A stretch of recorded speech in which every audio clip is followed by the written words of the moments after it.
Hey everybody, it's Staccato. Welcome to my channel, and today I'm talking about one of my favorite albums of all time, one of my favorite hip-hop albums anyway, Bone Thugs-n-Harmony's Creepin' on a Come Up. So this one is technically an EP.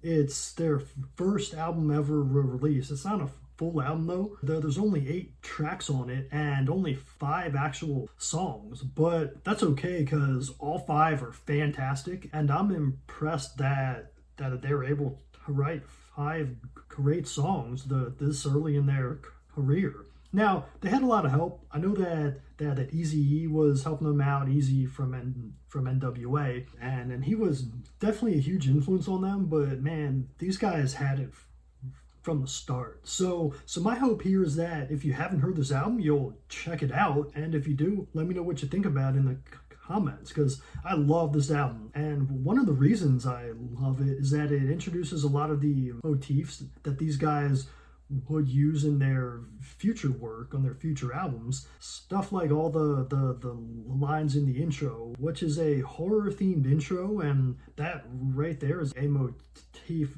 that they would revisit a lot. They like to start their albums off with a horror vibe, get you into the mood of walking down a dark street in Cleveland, and get you ready to hear their lyrics about violence and street life. So that's a thing I'm not gonna comment a whole lot on this album, is the lyrical subject matter, because honestly, it's a bunch of stuff you've already heard. Not that that's a bad thing, because at the time this was made in '93, I believe, this wasn't done all that much. Hip hop was still new. At least it was still evolving a lot, I'd say. It hadn't really reached the mainstream status it has now. I think it was just getting there at the time. And yeah, pretty much all these guys rap about is violence, street life, dealing, and weed. So there you go. I don't have a lot I can really comment on. They're definitely more about their flows, having fun, and just being a good group that you can rap along to.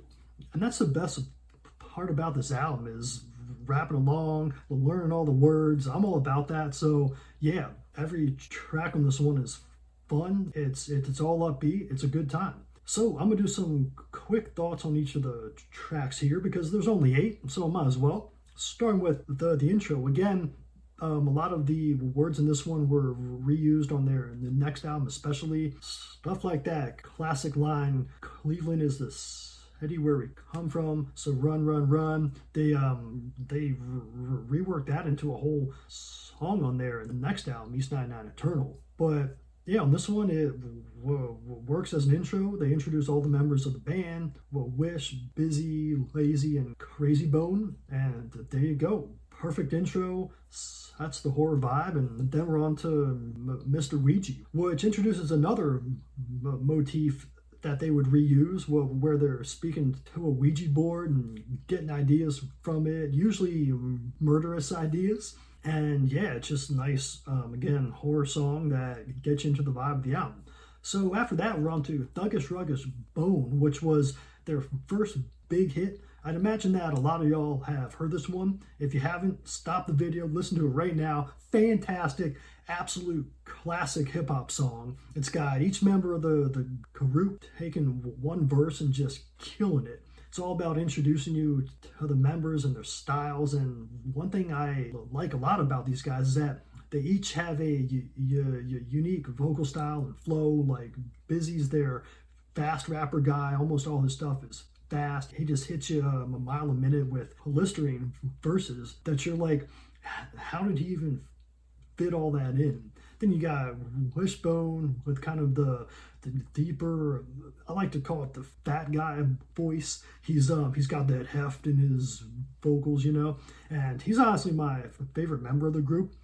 Anytime Wish has a verse, I just stop and I'm like, yeah, this is my shit. So anyway, this track also features some vocalist named Satasha, who is fantastic. Her hook, so she just kills it on the hook here. This high-pitched, thuggish, ruggish bone hook over and over. It's the catchiest part of the whole song, and yeah, you have to hear this one. So No Surrender, I don't have a whole lot of comments on this one. It's a standard Bone Thugs song reminds me a lot of their future albums and the style that they would evolve into. It's all about violence, hitting up the Polak and that kind of thing. Down for My Thang is after that. This one has the catchiest, high-pitched West Coast G-Funk style hook.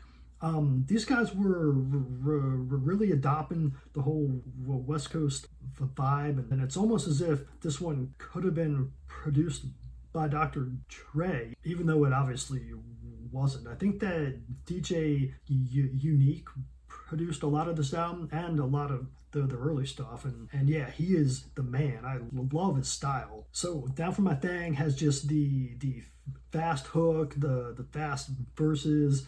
Everything about it just makes you want to rap along when you hear it. You want to learn all the words and go all out in your car. Or maybe that's just me, I don't know. Alright, the title track, Creepin' on a Come Up, is another fire song. Definitely want to hear a lot. It introduces another motif that they would reuse, the whole stalking gaffles, walking jack moves line.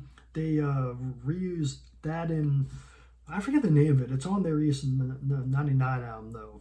Fantastic song, that one and this one. And then finishing off the album is For the Love of Money, which, I mean, who doesn't love money, right? It gets you in that gangster vibe. This one is interesting because it actually reuses an instrumental from an album from a group called Yomo and Malky, who I don't really know that well. I heard the album that the instrumental is off of, and I wasn't a huge fan. I thought it was okay, but I can understand why those guys were never that popular. But that instrumental reused here is absolute fire. They overlay verses that are way better than the original song, and it also features a verse by Eazy-E, who I'm not a huge fan of Eazy-E's rapping style. I think that he brought a lot of personality to NWA, but his actual rapping, I'm not that into. I think he's okay, but I like all the other members of NWA way more than Eazy-E. But on here though, he kills it. He's the highlight of the whole track, and I think it's Eazy-E's best rapping ever. So if you want to hear some good stuff from him, but before he died, check this one out. I don't know if he was exactly healthy, but because of the whole AIDS thing, but on here he sure sounds like he is. So there you go. This album finishes off with an instrumental version of For the Love of Money, which I can understand because it is a fire instrumental. It's one I always hear at the end of the album, even though there aren't any words. It just has the female hook on it. For the love of money. And yeah, I'm into it. So that's all I got on this album, y'all. I hope you check it out. It's not very long, and yeah, thanks for watching. If you like this one, leave a like and subscribe for more videos like this. All right, see y'all.